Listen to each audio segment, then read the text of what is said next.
ভোটের আগে লাগাতার শেয়ার কিনতে বলেছিলেন অমিত শাহ এবং মোদি। তথ্য থাকার পরও এক্সিট পোল সংস্থাগুলো মানুষকে বিভ্রান্ত করতে অবাস্তব এক্সিট পোলের ঘোষণা দেয়। একদিকে প্রধানমন্ত্রী স্বরাষ্ট্রমন্ত্রীর পরামর্শ, সেটাকে সাপোর্ট দিতে এক্সিট পোল, আর সেসব দেখে শেয়ার কেনার হিড়িক পড়ে যায়। ফলস্বরূপ বেড়ে যায় শেয়ার মার্কেটের ভ্যালু, কিন্তু সেটা স্থায়ী হয়নি। 4 জন ফল ঘোষণার সাথে সাথে পড়তে থাকে শেয়ার মার্কেট। এতটাই পড়ে যায় যে রিটেল ইনভেস্টররা হারান 30 লক্ষ কোটি টাকা। রাতারাতি সঞ্চয় হারান কয়েক কোটি মানুষ। এই স্টক মার্কেট স্ক্যাম নিয়ে আগেও মুখ খুলেছেন রাহুল গান্ধী। আজ অল ইন্ডিয়া কংগ্রেসের মুখপাত্র মিতা চক্রবর্তী তার বাসভবনে একটি সংবাদ সম্মেলনের আয়োজন করে সেখান থেকে বার্তা দিলেন এই স্ক্যামের তদন্ত করতে। সেবিকেও এই বিষয়ে তদন্ত করার দাবি তোলেন তিনি।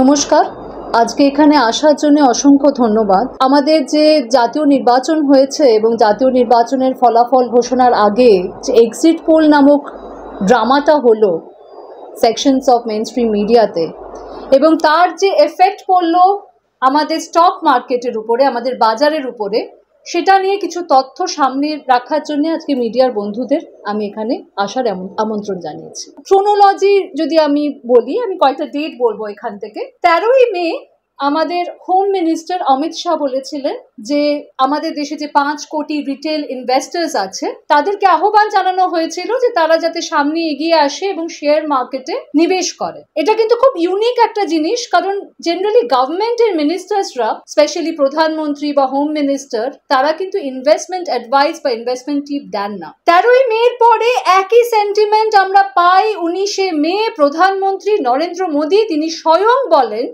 যে আমরা চাই যে সামনে আসুক আমাদের রিটেল ইনভেস্টার্সরা, ইনভেস্ট করুক, এবং আমি তাকে কোট করব এখানে যে 4 জুন যেদিন রেজাল্ট বেরোবে সেদিন কিন্তু স্টক মার্কেটে সাংঘাতিক আপহিভ্যাল হতে চলেছে।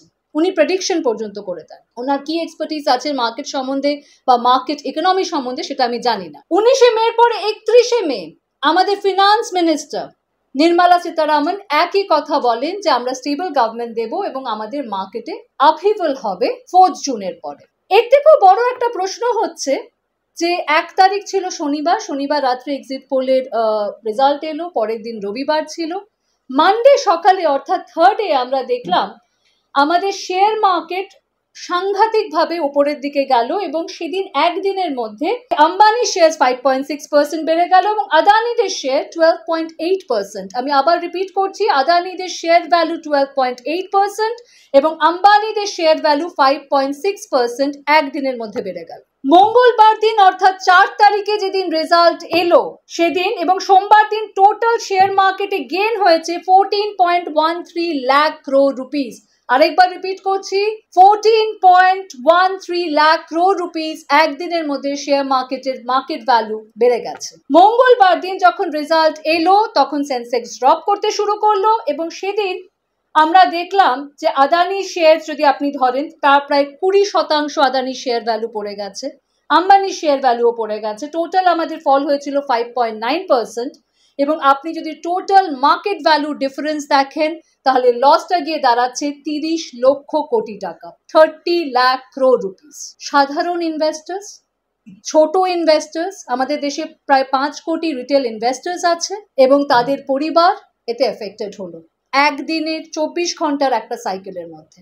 সরকারের কাছে জয়েন্ট পার্লামেন্টারি কমিটি যদি প্রোব করতে হয় তাহলে সেটা পার্লামেন্টের ফ্লোরে হবে, এবং আমরা বাইরে তো করেছি, মিডিয়া থ্রু দিয়ে করেছি, এবং পার্লামেন্টারি সেশনেও আমরা এই ডিমান্ড করব। মার্কেটে যে প্রাইস ফ্লাকচুয়েশন হলো এবং পরবর্তীকালে যে 30 লক্ষ কোটি টাকার লস হলো এবং এখন মার্কেট স্টেবিলাইজ করেছে two pre exit pole data, এই যে মার্কেটের উপর নিচ হলো সেটা ট্রিগার পয়েন্ট ছিল এক্সিট পোলস।